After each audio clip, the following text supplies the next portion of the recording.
University of Toronto. True. There we go, right? And we both have a fairly similar mission in that we both have podcasts. Actually, I should also point out that we both have shows with slightly tongue-in-cheek names, a little rebellious. Yes. Right? You know, info with attitude, I think is what I call mine. I don't know what yours. Screw the Naysayers. Screw the Naysayers, exactly. It's a wonderful podcast. So anybody, if you haven't listened to that, please listen to Tim Allison's podcast, Screw the Naysayers. Thanks, man. So, and probably a whole bunch of other things. We've connected on LinkedIn. I think we've shared an interest in demographics and generational perspectives. So I think we've got a lot to talk about here. Perfect. Yeah. So welcome to the show, Tim. It's great to have you. Thanks, man. I'm really looking forward to it. Awesome. So, man, I don't even know where to dive in. Although what we were just saying before we started recording here was that we have sort of a common observation about the trend about where our economy is heading. Yeah. I did a little piece a little while back, a video pointing out that I've seen different numbers in terms of what the predictions are about how much of the workforce is going to become freelance by the year 2020. I've seen ranges from 34% as high as 50%. Yeah. So let's get into that maybe, and maybe you can share a few of your thoughts on that. Yeah. Like you, I've seen different numbers. I mean, the one thing that's indisputable here, Julian, is that the trend is going that way and it's going fast. Yeah. And I think that genie's out of the bottle. I just don't believe it's coming back. The reason I'm really sensitive to it, at this stage in my life, people might say, well, why do you care? I'm like, honestly, I'm 60 years old. I've been a lifelong entrepreneur. I've been in business myself for over 30 years, but I got into business because in order to live in the community that I wanted to live in this little rural community, I had no choice but to make my own job. And it's not easy. We were just quickly chatting about before we came on the air here. I mean, there are those people, and I'm amazed with some of the young talent that I'm meeting today. Like I was talking to a 22-year-old woman in Ottawa who's this morning is just Nika Moeni, who's just, she's going to be an absolute rock star in entrepreneurship. And there's so many others like that.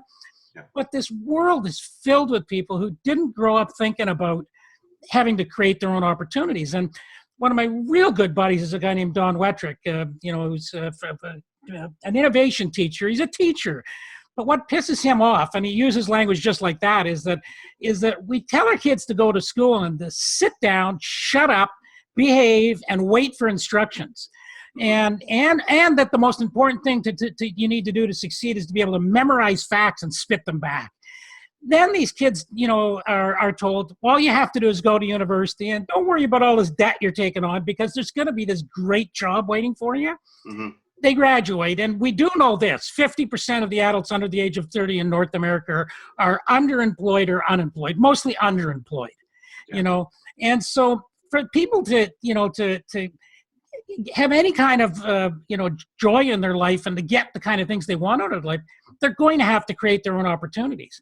And we haven't taught them how to do it. We don't teach them to think like entrepreneurs. So much like you, I think I'm just on a mad, crazy mission to get people thinking about that and to make them realize that even though it can look kind of dark, there's actually some astonishing opportunities out there right now. And absolutely. And it's about getting past limiting self-beliefs and that was another problem I struggled with. I mean, my story really is that I quit the rat race. I did grow up in Toronto. I went to UT, did exactly what I was told to do, man. Got into the corporate world, and I was hungry.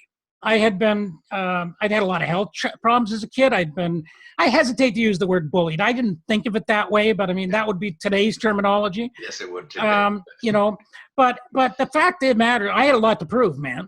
Yeah. And I did. And I didn't care if I stepped on people or it didn't matter. I was going to the top and I was going to get there faster than anybody else. And I was well on that path till I wake up at 30 years of age. And I've got one of the highest paying sales jobs in Canada. I'm managing offices in Toronto, Montreal, and Ottawa. Most of the people that work for me were 15 or 20 years older than me. I was wearing tailor-made clothes, gold jewelry. I mean, poster child. This is success, and this is what it should look like. Right. And I was drinking a bottle of Pepto-Bismol every night. just to try and deal with the heartburn, and it wasn't working.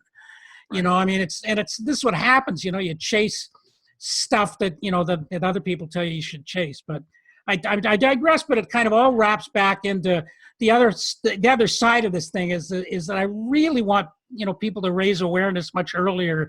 I don't want them to have to get to the stage that I got to, where I honestly I think I was having a breakdown. I mean, again, no diagnosis, but when I got down here, I put on a pair of rubber boots and a red plaid jacket, and I walked in the woods for 3 months, and that's all I did. Wow. I'd come home, and my wife would say, you know, it'd be nice if you get in the shower once in a while. I mean, this is not me, you know, but I was just zoned out. So anyway. Well, but I mean, look, well, great that you kind of found your purpose, and obviously, I mean, it seems like you now feel much more alive, fulfilled. I think that's fair to say, right? Absolutely. And it's great. And I think you're man, there's so many things that you've touched on there that I think are bang on. First of all, we both had, and here's another thing we had in common, is that we both had Fraser Cameron on our shows as guests. Yeah. And I bring that up because I think, you know, he's got a wonderful message, but also, you know, he made a post the other day. He shared a Seth Godin clip where Seth Godin was talking about the education system and how it was invented by the industrialists because they didn't have enough, you know, loyal, you know, trained employees who would toe the line. Yeah. And he points out as well that worked great for 100 years. You know, your company would be loyal to you for, you know, and that's the big thing. I think that changed over time, right? Like my grandfather, for example, certainly had that loyalty to his company. He worked for DuPont for most of his, or all of his life here in Canada. But that relationship between the employer and the employee changed over time, right? Oh, man. Right? I mean, big time. Yeah. And this is, you know, and Fraser's right and Seth is right. And what bothers me the most about the way that relationship changed, let's face it, it's always been exploitive.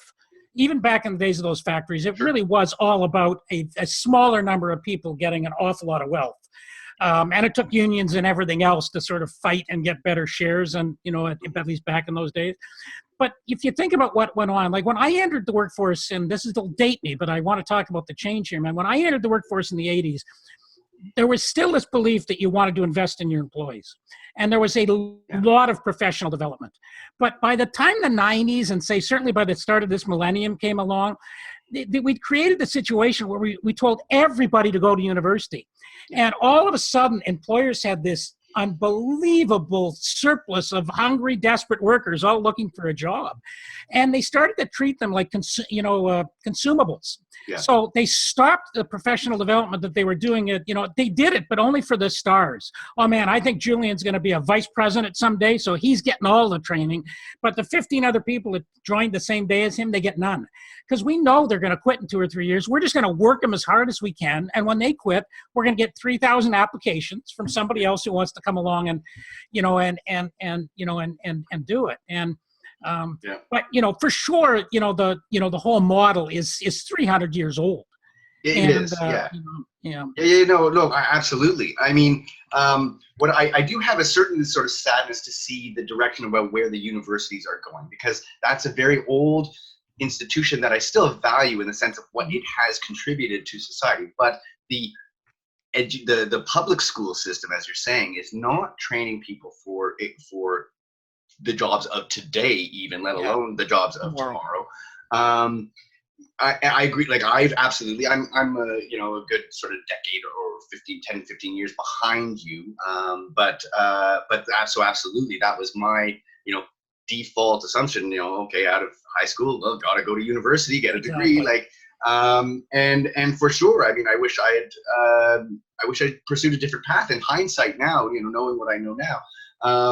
For sure, we're not prepared for it. And I also have had a similar, one thing that's always bugged me, and is this idea of the stigma that goes along with IQ, right? Because even I'm forgetting the name of the inventor of that, but he was assigned by the government of the United States to create a test that would predict one specific thing. Yeah. Success in the school system. Exactly. And that's the only thing that predicted. And he himself, again, I wish I had the name at hand, but he himself warned, hey, only use it for this purpose. Yeah. Do not use it to determine jobs in the military, and there are just so many kinds of intelligences out there. There's creative, there's networking intelligence, there's aesthetic intelligence, kinetic intelligence. The list could go on infinitely. And exactly, we've only valued this path, this one force path that isn't applicable anymore. Yeah, and two things really come to mind when you talk about that. The first is just that we've spent all this time trying to tell people that if you're not good academically, you just need to work harder at being good academically. Right. And a truly diverse workforce is not just about race, color, physical ability or anything else. It's like I was talking to a guy down in New Zealand who struggled all the way through school, Rich Rowley. He's a brilliant guy now, and has a master's degree in computer science and everything else, and he's working on some of the most innovative education initiatives in the world. But to him, diversity means he has ADHD, and he had a horrible time in school, was undiagnosed and everything. People at his workplace know that there are certain things that he's not good at, and they never ask him to do that. And they also know that he can kill certain tasks in a third of the time that they can, and they come and ask him to do it. And, so you leverage your strengths. But the other analogy that always comes up, and I love both my kids and they're, but so my daughter is the youngest, and she's the one academically that scored very high. She has a master's degree now. She's doing very well in business because she has many of the other abilities to relate and all those kind of things. But my son struggled like hell to got through university. He's working, for our Canadian Coast Guard as an in the engineering, as an engineering technologist. But if I'm in a room and I get locked in a room and somebody says, there's a bomb in this room and you have 3 minutes to get out of this room, am I going to go ask the person who got the highest grades in school, or am I going to turn to the guy that's been taking things apart since he was 4 years old and say, get me the hell out of this room, Yeah. But we don't respect the people that have all of those other skills, and it's such a great, I think that's such an amazing point when you talk about that and you link it to the word diversity, because of this sort of political correctness. It's something that drives me absolutely nuts, is this quota approach to issues of diversity. Now, some of it just might be natural inclinations, especially when we start talking about men and women. I think there are just natural differences, and therefore we might be just naturally inclined to different vocations in life.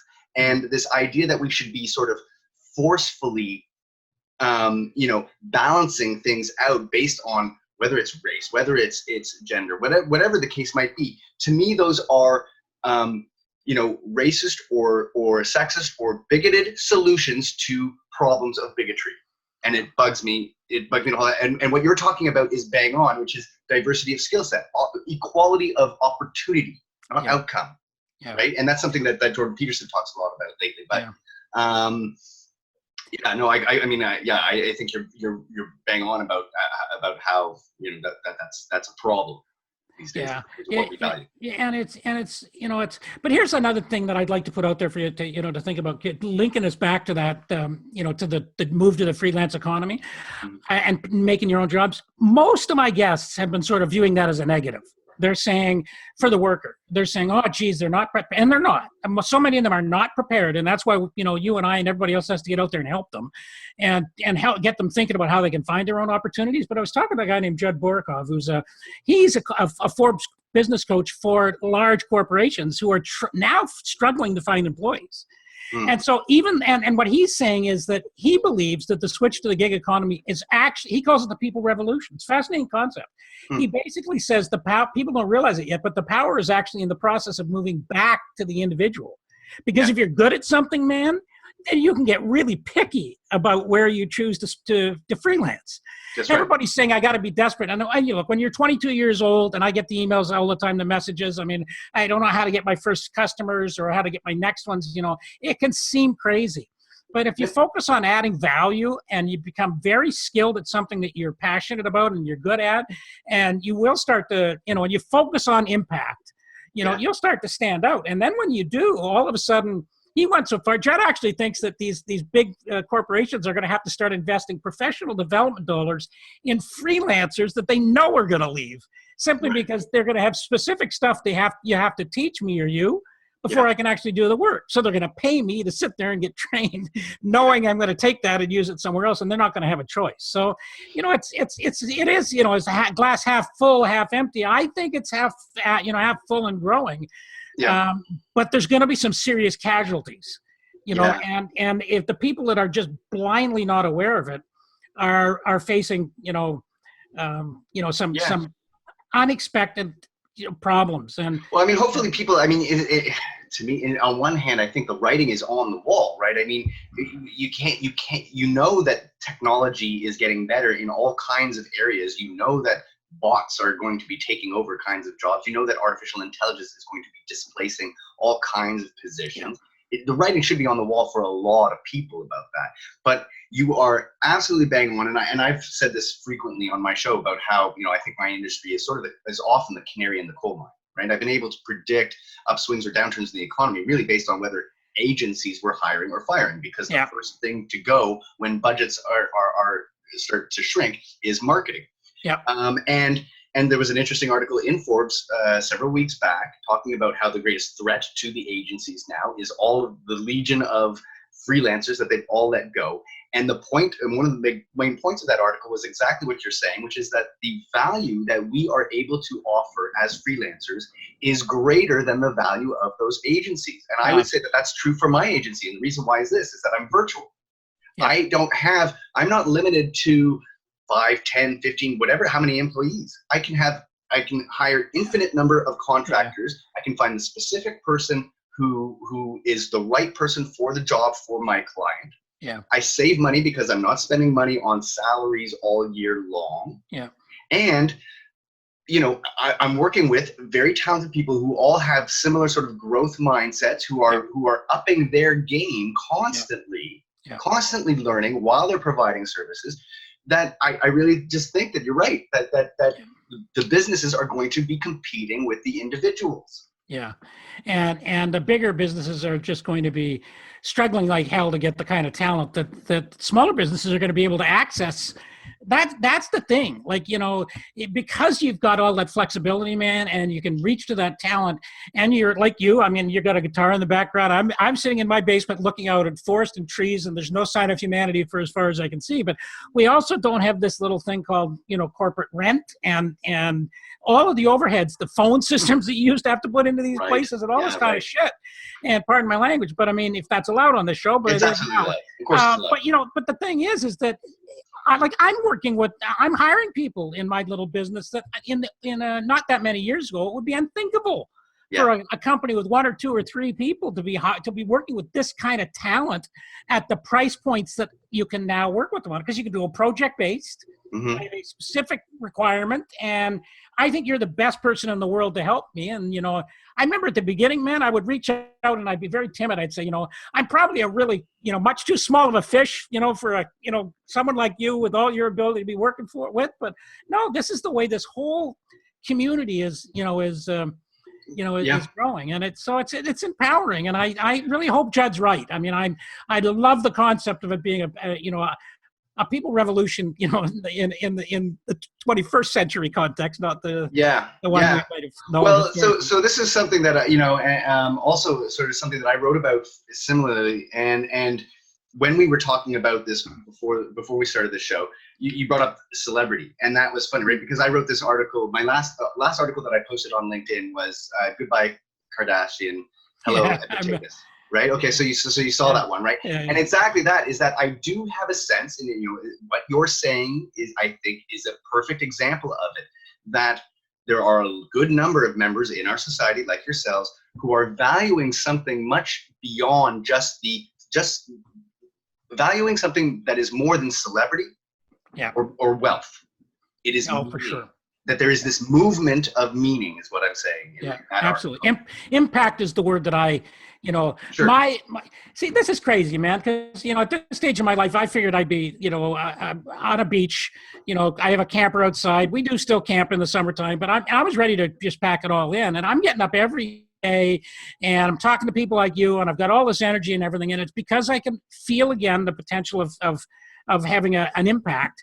Right. And my single biggest piece of advice to anybody in this world, whether it's to be an entrepreneur or whether you want to work somewhere, and there's nothing wrong, by the way, if you have a company that like Fabio Marama works for, First Ontario Credit Union, and he's loving it, Mm-hmm. but he every day gets up just like you do and I do. And how can I have the biggest impact for other people today?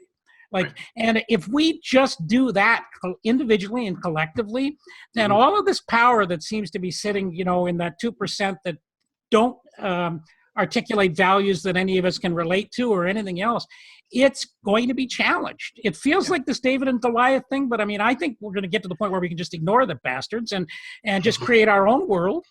And if people want to get out there and just chase the almighty dollar and all that, well, go for it, man. You will get to an age in your life where you're going to be miserable if you're not already. I don't care.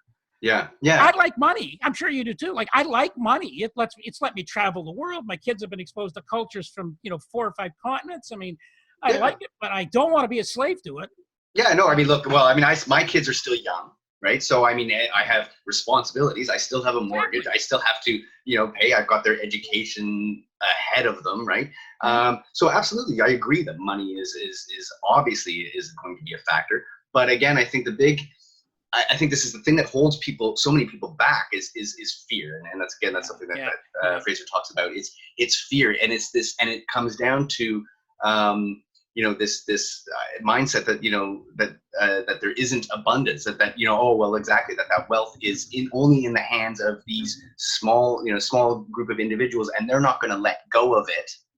And first of all, I find that very cynical, actually, right? Like it's not as if, Mark Zuckerberg or these guys are sitting out there, throwing bricks on poor people. If anything, in many cases, I think the majority of successful people are very charitable. Yeah. And in fact, once they reach that level of success, they come around to what it is that we're saying, which is that they just want to now help other people because it is, and to use Kirk Mercadante's language of this freedom and fulfillment, right?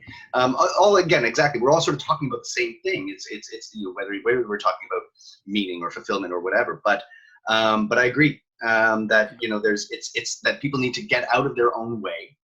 Yeah.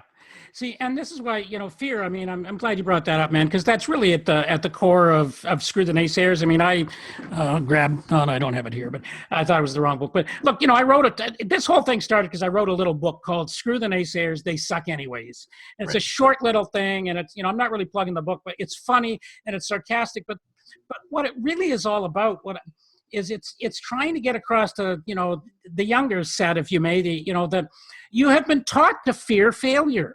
You have been taught to, that trying something and not succeeding is a bad thing, and that we knock that into our kids' heads from the earliest ages, Right. And the challenge is that where the naysayers come into this stuff, this has been around forever. There's a great book called The War of Art that Stephen Pressfield wrote, but he talks about resistance, but what'll happen is that when you put an idea out there that you really want to do, you're going to find yourself surrounded by people who are going to feed into your fear. And they're going to say, man, that'll never work. You can't be successful in doing it. They're either doing it for one of two reasons. They're either, they've so compromised and forgotten how to dream in their own life that they don't want you to have something they can't have. Or they're people that love you dearly, and because they've been trained that fear is bad, they don't want you to try anything where you might fall down and skin your knees.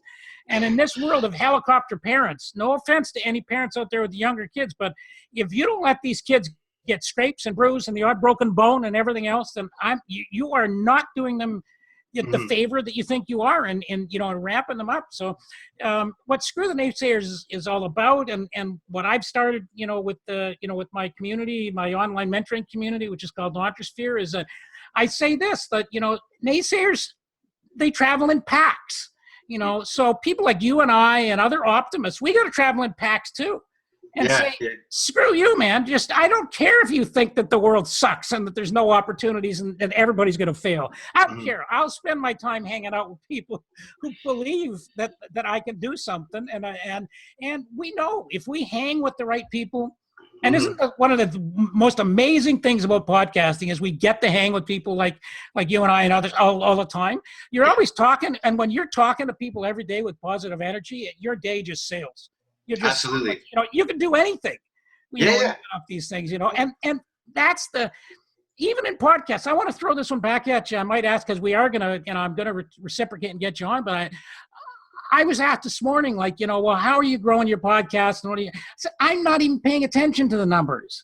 I don't care how many people, listen. I'm focusing on impact. I'm focusing on stories and talking to people that have interesting stories and lessons that, that are worth sharing. And the rest, I'd rather impact 10 people today in a really good way than have 1,000 people say that was entertaining. Yeah. No, exactly. Or just to have exactly like I operate on a level of faith. My show's new, very new as well. So yeah, I don't have a huge following yet, but I do know that it has had a positive impact. That the people who have listened to it have come back and said, "I got something out of it." And exactly like you said, that's so fulfilling. That's so rewarding that I have just a faith that hey, it's there for the record.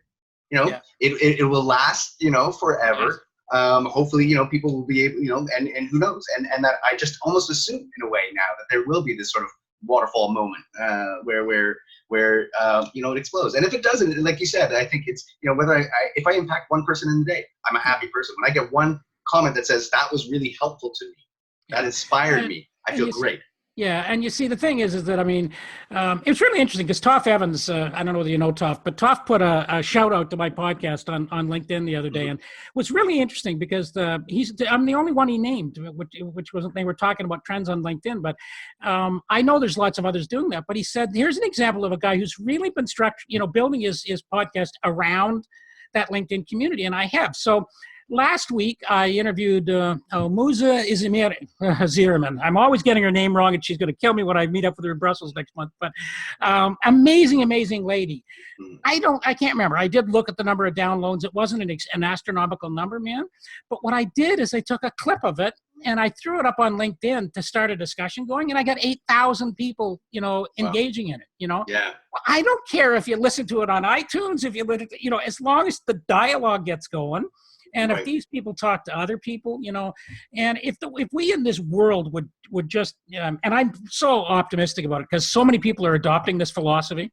The more of us that do this, the power of a community. I am a fan of LinkedIn because I think it's really changed so much in the last 6-12 months that but it doesn't have to be in that world, but impact. And well, you're reminding me of sort of a funny story in my own personal life, and I'm going to share this right now.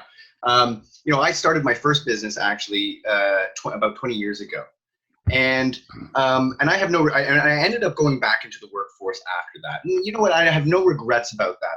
I'm very happy for what I learned out in the workforce afterwards. I think there's a whole bunch of things that I wasn't ready for at the time that I needed to learn, but.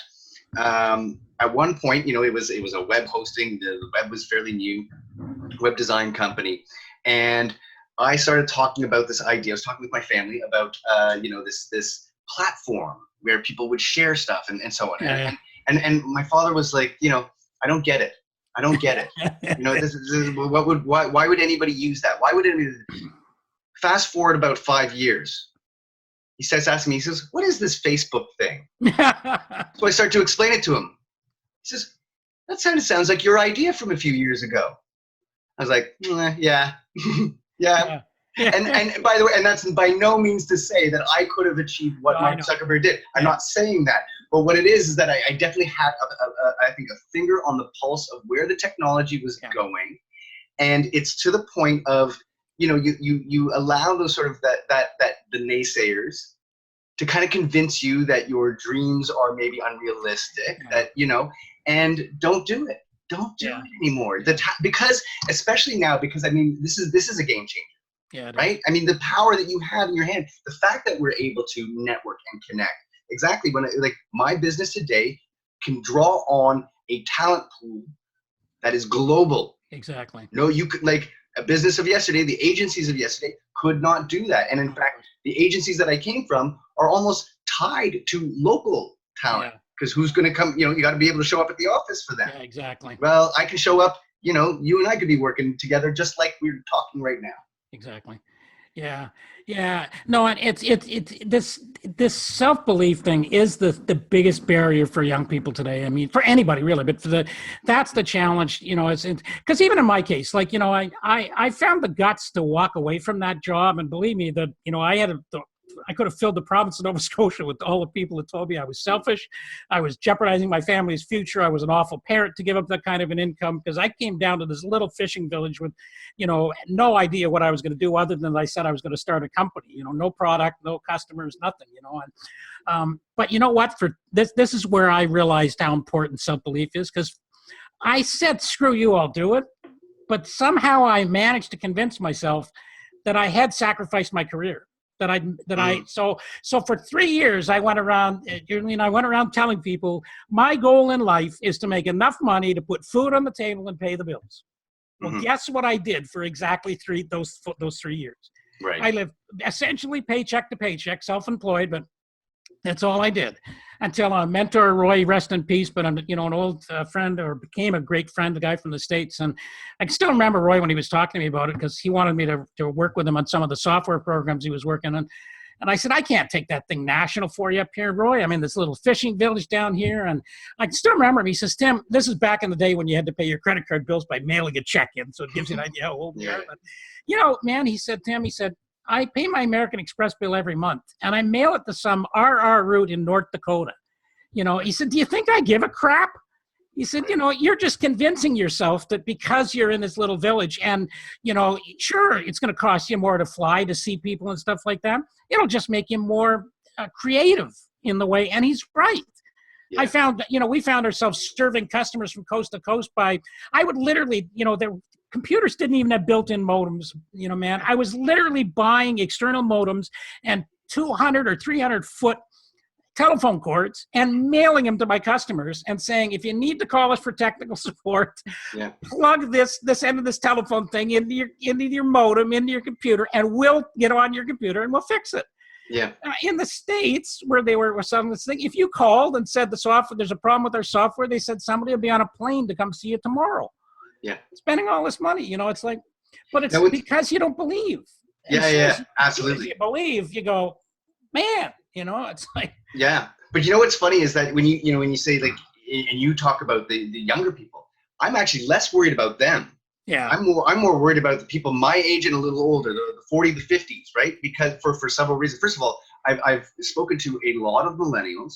And have found, first of all, that the stereotype or the story that we get told about the millennials is mostly false. That a very large proportion of them have this actual genuine sense that they can change the world. Yeah, they do. It took them it took them a little longer to get there. Like a lot of the 25 and under, they've just got it already. Right. But absolutely, man. I didn't mean to interrupt, but I think that's fine. Yeah. They're there. They're there. Absolutely. In fact, I did see, and I don't know, I haven't verified this, but I saw a report saying that 23% of the world's millionaires right now are in fact millennials. Oh yeah. Right. I mean, they're doing great. So who has been told this message that we're talking about? Who told that, hey, toe this line, get your degree, you don't, you're crazy to dream big like that.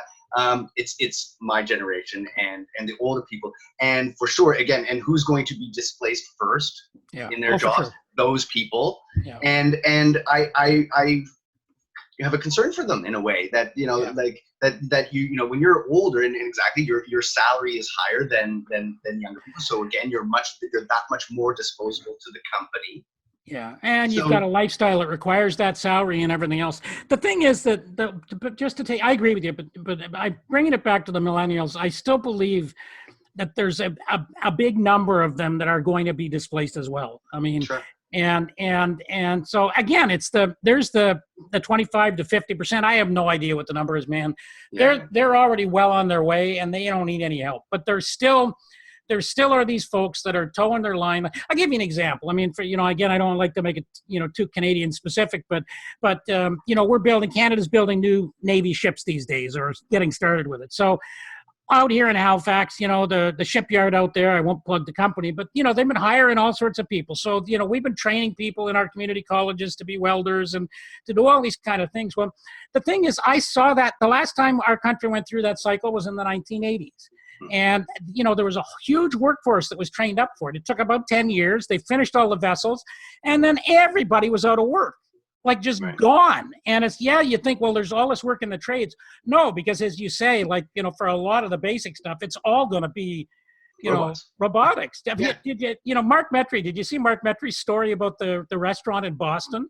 Right. It's, with the robotics, cooks, it's like they got a couple of sous chefs who assemble the plates and designed it, but everything is just done in the back, by machines. That's right. And so no matter how, well we think we might be prepared, the disruption, I'm sure you are, but I'm definitely having lots of conversations with people about what their predictions for the future are. And, Mark's a great interview on that, by the way, but there's so much that people aren't understanding about what robotics and virtual reality and all this is and artificial intelligence, how all this is just going to displace. Yeah. And it's going to create astonishing opportunities. But you got to know, you got to believe, and you've got to, have some knowledge on how to find those opportunities. Yeah, I don't think it doesn't. It's not a big leap, though. I think that all it is you need to figure out what it is that you're good at, and I think everybody is good at something. We are, and it has to be something that you are good at and are passionate about. And again, there's all things like whatever. What's the thing, and it's a simple way to ask yourself is this: what was the last thing you did when while you were doing it, you lost the sense of time? Lost the passage of time. That's the thing you love. That's the closest thing to happiness.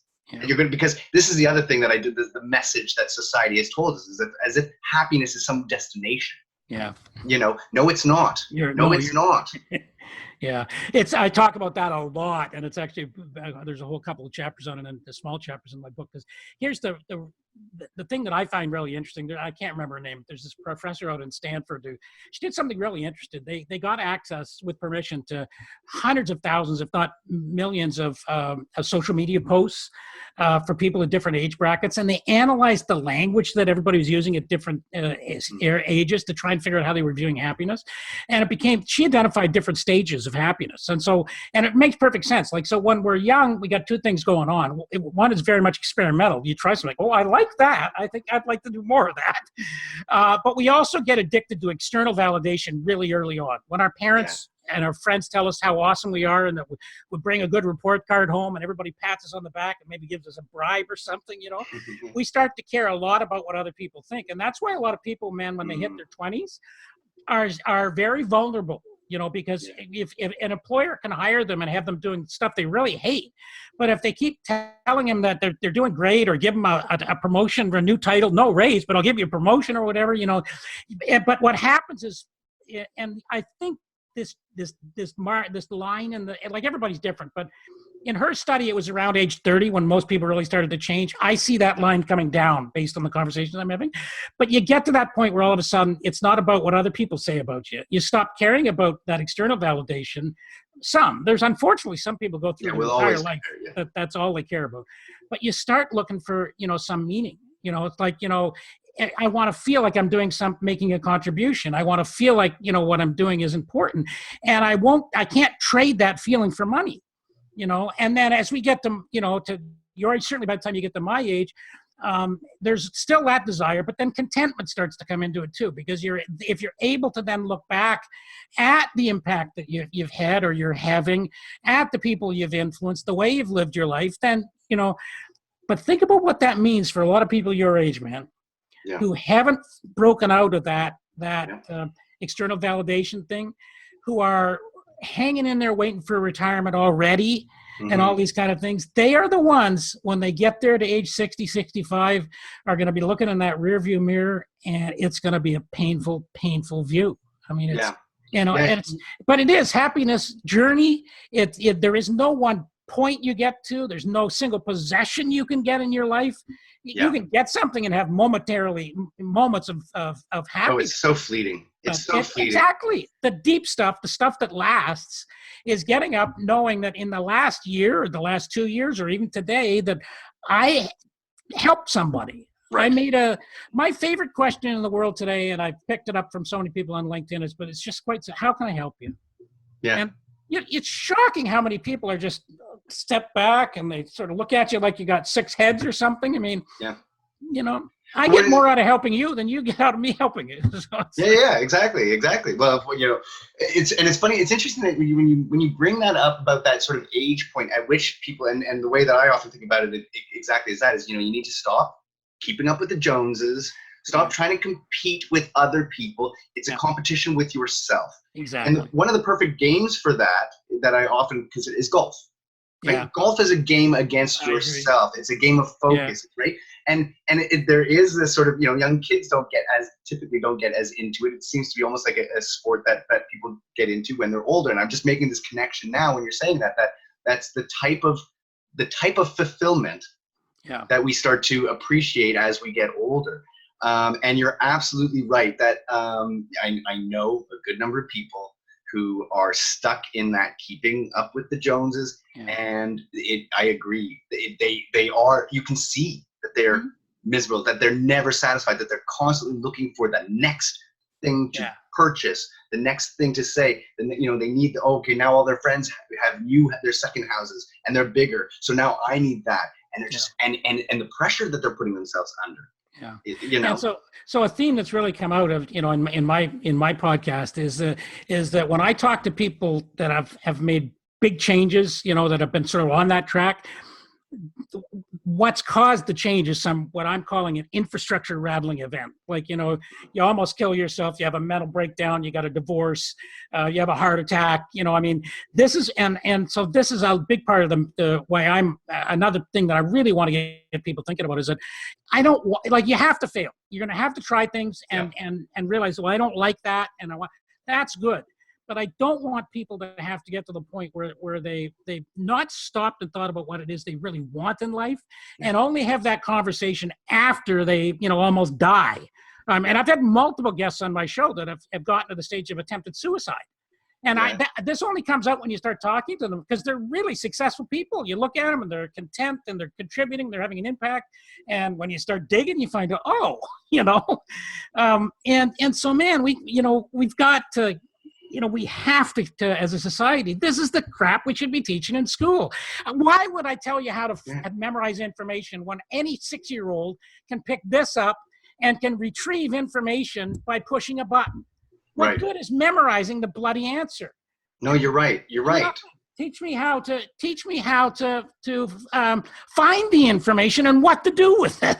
Yeah, and teach people, some real life practical economics, real life relationship type information, right? Like how to network, how to form meaningful bonds with people, how to, right? I mean, nobody talks about that. How to parent, how to, right? Like none of that gets discussed. It's not serving us for the job of tomorrow. I couldn't. So I get, some of my guests there's still a lot of defenders of the education system. And I want to be really honest here. I mean, I value knowledge, I value education, and I respect everybody who works in the field of education.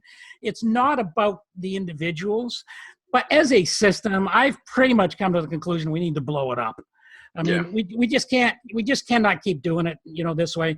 And certainly, you mentioned earlier, Julian, the universities. I mean, look, they will survive and they should survive because if you want to be a nanophysicist or in nuclear medicine or something, or honestly, if you're going to be the surgeons, operating the equipment that's probably going to be doing I still want you to have the best knowledge, in the world.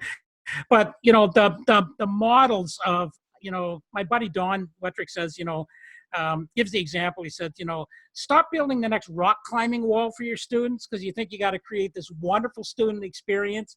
Get back to the bare minimums. Bring the damn cost of the education down. Yeah, that's big. And focus on giving the kids the opportunity to collaborate, to collaborate in learning, to collaborate in clubs, to collaborate in activities, then you got this real value. But that is where the value is coming from for 90% of the people that are in university today. And the States, for heaven's sake, some of these people are paying $50,000 a year. Oh, It's a $200,000 for a 4-year undergraduate degree.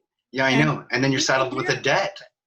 Well, exactly. Yeah. Look, there are two pieces of, and I don't mean to beat up on Americans. I hate to say it this way, but some of my best friends are Americans. But if you're old enough to know what that joke came, where that joke comes from. But look, here's the thing. The thing a lot of people don't realize. Number one, there are second generation student debt families in the United States now, where the parents are still paying off their university debt or college debt. And then because of that, they can't contribute to the cost of education for their kids. And now their kids are going into debt. The second number that should shock absolutely everybody, the single largest creditor of, or debtor, I should say, of the United States government, the single largest group or creditor is the student debt. If you look at the balance sheet for the United States government, student debt is bigger than any amount of money. It's bigger than the amount of money that that is owed them from taxes or anything. Yeah. So I mean, how is a society gonna survive when you keep offloading that level of debt down to the people that have the lowest levels of income? And that's why in Canada and elsewhere we've got to put our foot on that brake here, and really challenge these institutions. Unless you can change the return you're giving these people and the experience you're getting them, and you've got to find a less expensive way of doing it.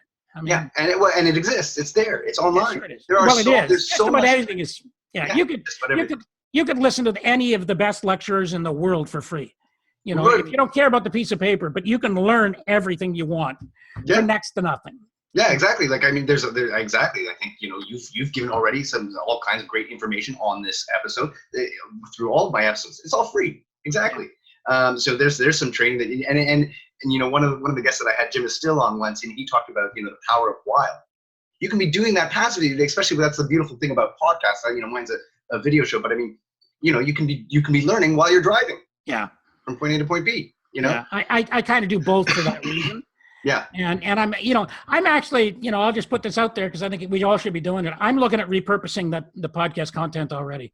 I'm thinking, wait a minute, man. I've recorded almost 50 episods. I mean, there's going to be a ton of them coming out this fall. There's just too much in there to put them out and have people, listen to them. And maybe as new subscribers come on, they'll go back and listen or whatever. But there's just too much, content there that has the potential to stimulate, discussion and engagement. By going back and grabbing a quote and writing a little piece of content around it, or taking a video clip and putting it up and say, hey, this is an oldie but a goodie, because most of what you and I are talking about is timeless. It's evergreen. It doesn't go away over time. But the thing is, you're absolutely right. So the benefits of of going to universities in those places, are much more related to the ability to collaborate in person. Yeah. Much more about being able to surround yourself. If maybe you don't come from a family or a community where the support network is what's really needed in order for you to be the best you can be. So sure, you can find people that will believe with and all these kind of things. And so I loved my university experience. Both my kids went there, but one would definitely say from a money standpoint, and 4 years, that was kind of a waste, other than meeting a bunch of girls. I mean there are other ways to meet partners. No, and you're absolutely right. And how much that cost has appreciated in comparison to other expenses is just astronomical. I saw a stat: 200% in the last 21 years in the United States, and real income is essentially the same. I mean, this is another thing that truly pisses me off. When I look at my kids, are both in their 30s. When I look at the income that they're both earning, and one of them's doing pretty well. He works for the Canadian government, so they're not poorly paid in today's standards. Okay. At his age, I was making twice what he's making. Right. Now, was I at the higher end? Yeah, but the reality is I'm seeing people all over the place. The real growth in wages has been almost non-existent for the last 20 or 30 years. But all of these costs, especially in education, have just gone up like crazy. And everybody that's feeding into this is the one criticism I will have to people that are, working in those systems and everything. You guys got to get real about the value the system is providing when you start going and asking for your wage increases and stuff like that. Because in our world, in the private sector, the amount of money we get paid is tied to the value we provide. And if the value we provide is going down each and every year to fewer numbers of students, if we took the international students out of our universities, man, and started looking just at the number of Canadian students, even though it exploded, it's now declining at a fairly rapid rate, eh? So we're serving fewer numbers of our own kids, and everybody agrees they're getting less and less and less value out of it. Yeah. You can't possibly, in a real world, you can't charge more for that service. Right. You have to find a better way of delivering it, increase value. Like there's no pressure on these systems to respond the way, and I'm not, this is not a private sector, public sector argument, but there's just no pressure on these systems to change. So until it gets to the point where the government eventually says, well, we just can't give you the money, you're just going to have to do it yourself. I don't know. No, I agree. Yeah. Well, I mean, I think the government needs to pull that, and we, the people, the students themselves, exactly. Like, here, listen to what we're saying. Vote with your dollar, with your dollar. That's how That's how how we really change. That's what really that you. Yeah. But you see, the dilemma is that they're still being advised by parents, like your generation in particular, and certainly they're still mostly being advised by their parents or raised to believe that they should be going to university and college. And so it really is. I think it's really interesting. I'm not sure what your audience demographics are, but I'm starting to realize I'm definitely aiming at the millennials, Gen Z. That's who I'm trying to talk to, but I'm definitely attracting parents of kids in that area because they're struggling like hell, Julian, trying to figure out how to give best advice. I think they're finally starting to realize that the world is so different than it was when they were growing up, but they're just not sure what to say. So when Denise or Jonathan comes in and says, hey, I'm not sure what I want to do, so instead of going to university, I think I might just go work for a while. Mm-hmm. Or I am going to take that gap year and, travel around and meet people and stuff like that. Or maybe I'll try being, writing a travel blog or something, and everybody, they get all terrified. And, even a good friend of mine, Shay Rowbottom, talks about, the extension of the keeping up with the Joneses is that the parents that want to be able to brag to their friends about how great their kids are doing. Yeah. Go to university. So like I say in my book, one thing I say in my book, when they tell you that your graduation day is about you, they're full of shit. Yeah. Graduation day is a chance for you to walk across the stage with an upside down hat so your parents can take thousands of pictures so they can share them and congratulate themselves on what a fabulous job they did in raising you. I hate to be cynical, but I mean, that's really what it's about. I think, you're bang on. You're absolutely right about that. That's true. I mean, and gosh, you've touched on so many points there that I can kind of go in a million directions with this. What's interesting to me, and here's a funny thing. So when I started my agency a little over a year ago, one of the first articles I wrote about was one about demographics, and what I've come to realize in this last year is that one of my main theses about it was actually wrong. What I said in that, one thing that I said was that my generation, the baby busters, and if you go by the boom bust echo model, I called us the bridger generation, right? I said, well, and to some extent, maybe it did make sense. I'm still very, very much, hands-on with the technology savvy. The older generation maybe is a little intimidated by that technology, which I think is, again, what makes it so. The idea of losing your job at the age of 50 or right now is very scary to people because they might not feel as technologically savvy as the generation, and that's intimidating. So I've kind of felt like but what I've come to realize, and this is what was false about that, the bridgers right now it's not a generation, it's a mindset, it's a mentality, right? And what I'm noticing is that those people are coming from all of the generations. Yeah, you're right. I do think here's one thing still with the demographics, and another sort of key point of that article was to make the distinction of whether your parents, in this case, talking about were born before or after the Second World War. Because that changed, and that is a repetitive sort of value system, right? So when growing up, going to school, half of my fears peers were like me, who had parents who were pre-boomers. Right. The other half, though, if they were, were baby boomer parents. Very different households that we went into. Very different mindsets, very different value systems that we were brought up with. Yeah. Hugely different. And then I think those generations, my generation, I perpetuate sort of those value systems while the baby boomers, so there's this sort of split. And I think it's important to bridge that too. Yeah. For people to kind of look back at that. Yeah. I think it's gotten to the stage, for young people, today that on it, I've been asking a lot of the, some young, the 18, 20, 22, 25, no older. I've been asking them, like, some of the ones that have got an amazing level of self-awareness, Julian, people that I'm thinking, like, how did you get to that ability to see inside yourself at such a young age? Because most people aren't there at that age. And when I get them, I ask them, I say, like, what advice do you have for parents that just are really not sure what to do, And they've all said the same thing: shut your mouth.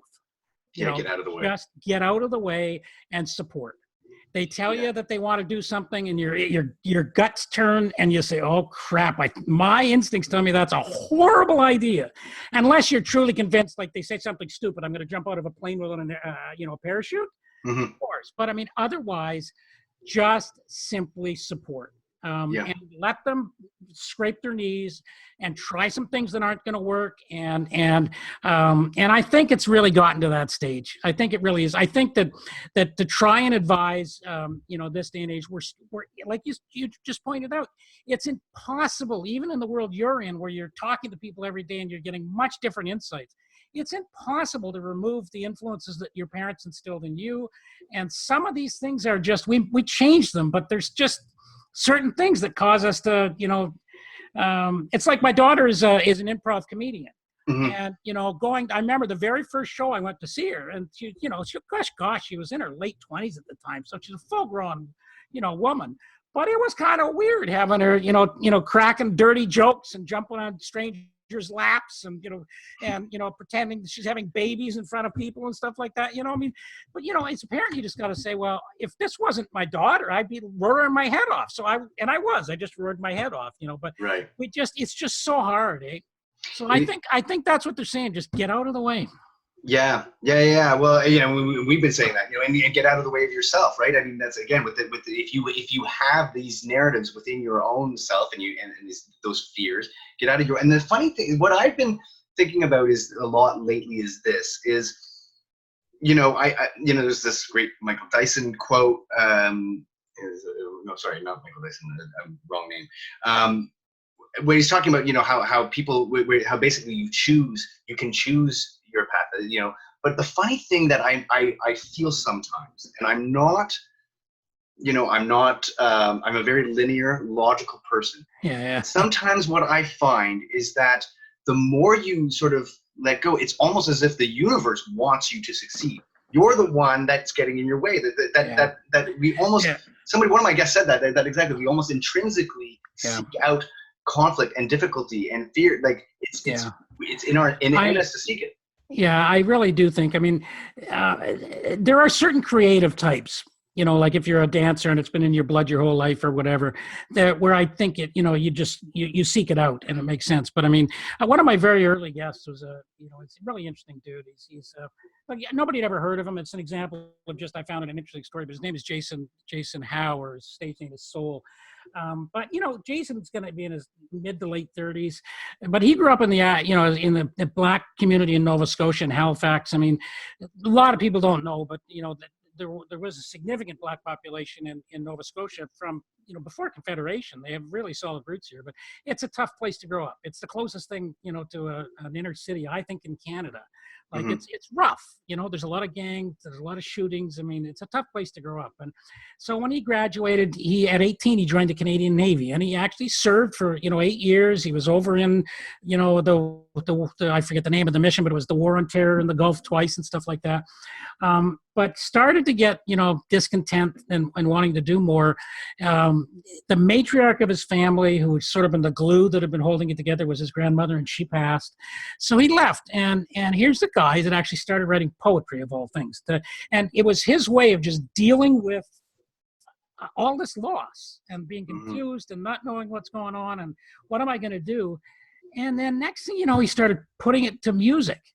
Now, this guy had never been a musician. He never played a musical instrument. He'd never been a singer or whatever.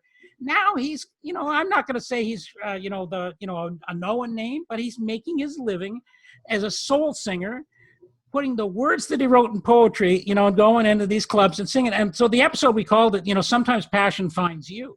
And that's why I bring it up, because I think that I don't know that you can force it. I think you just get the moment where you just, this is what I'm destined, or not. I don't know whether destined is the right word, but I almost, that is what I'm saying almost. Like, if I haven't, told you the story of how this show came about, but it was not my intention. It wasn't even like, it came from something that just came out of my mouth, and it was a complete sort of accident that led to a joke, that then led to a joke video. People were like, I thought it would only this inside group would get the joke, and then a whole bunch of people said we should do the show, and and then I was like, okay, sure, I'll do it. Like, they were telling me to do it, so again, I certainly do kind of feel like it was a calling. And the other thing, that I just wanted to, because you made me think about this a little earlier too.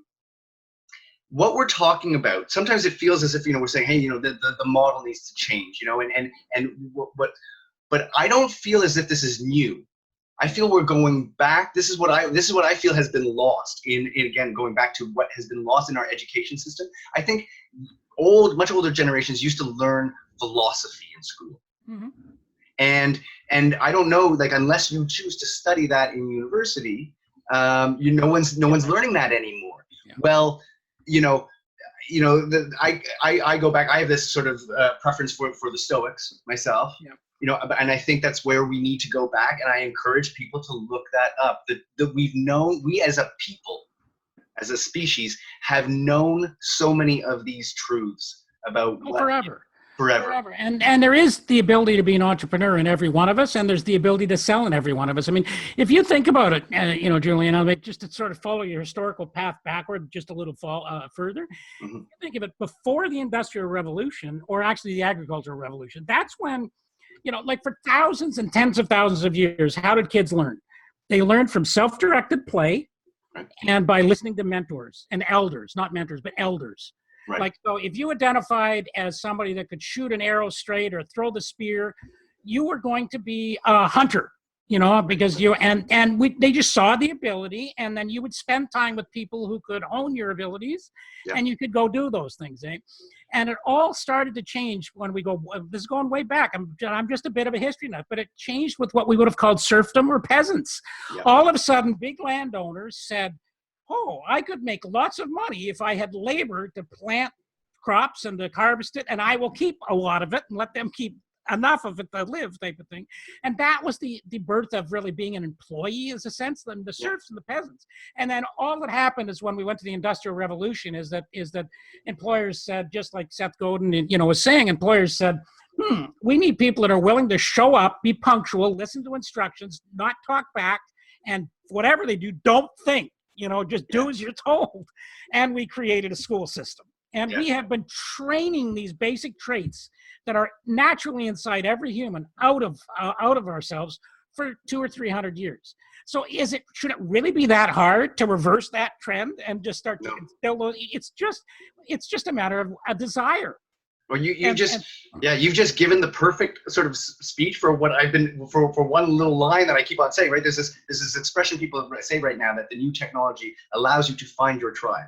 And the one thing that I said is, let's change that to find your village. Yes. I say for a couple of reasons. One is because tribe has certain negative connotations to it, but what you're talking about is a village economy. Yeah. And this is what, in a way, what we started this whole conversation about. That's where this is heading back to. If 50% or 34% of the workforce is freelance, that means we are back to a, what are you good at? Okay, you can make shoes. You're a blacksmith. You do this. All right. Well, I need this, and we can exchange this service here, and so on. We're going back to that. And is that such a bad thing? I don't think so. I think it's awesome. I think it's absolutely awesome. And, and the other thing, and I'm not going to pretend I can't get into it in even a tiniest bit of detail, but I was talking to a guy named Rami Gabel, but I mean, all of this blockchain, technology and distributed ledger technology and everything else is going to break down a bunch of those monopolies too. Absolutely. I mean, the thing that really struck me was the total hypocrisy, like at the time it was a while ago I talked to him, but he said like 25% of the banks in the United States, he's in New York, but 25% of the banks in the United States are using blockchain distributed ledger technology, and not the currency side of it, just the distributed ledger technology to improve efficiencies within their own organizations. Then their media and public relations departments are saying, blockchain technology is really bad. It's scary. It's filled with criminals. We're still the ones that can secure your money. Yeah, exactly. And they want to do everything they can to discourage. But what's happening? He started. One of the most monopolized industries out there is the restaurant sector, right? Because I mean, for the first time ever last year, there are now more franchise restaurants in the United States than there are individual mom and pop. Think of what restaurants always were. They were the person in your community that was a good cook and all that kind of stuff. Yeah. So he started this thing called United Restaurants, and he's got 30,000 independent restaurants getting together, and they're working together and trying to figure out how to use blockchain technology, distributed ledger technology to interact with customers, to build customer loyalty programs, to set up their own review systems so you don't have to be, blackmailed by the big ones out there and stuff like that. Yeah. And he's one guy, and that's what's possible. Somebody just has to get pissed off enough about something. And say, I think I'm going to do something about that. Yeah, and I think you're right and I think the trend is towards to bring that down. I mean, the great example is the fall of Toys R Us recently, right? I mean, we were all moving towards this sort of Walmart conglomerate, and now we're going back to another great Canadian, Jane Jacobs, who kind of talked about that sort of decentralized, community-based. In terms of the physical sense, exactly. Again, there's this community orientation, and then of course online in terms of our businesses that can be global, right? So, man, you know what? This has been an amazing discussion. You and I can tell right away, like you and I, so could go on forever. Yeah, we got to save something for when I come onto your show. So that's gonna be. I'm looking very forward to doing that. Tim, thanks so much, man. This has been a lot of fun. It's my pleasure, man. I'm looking forward to chatting with you again. I've got big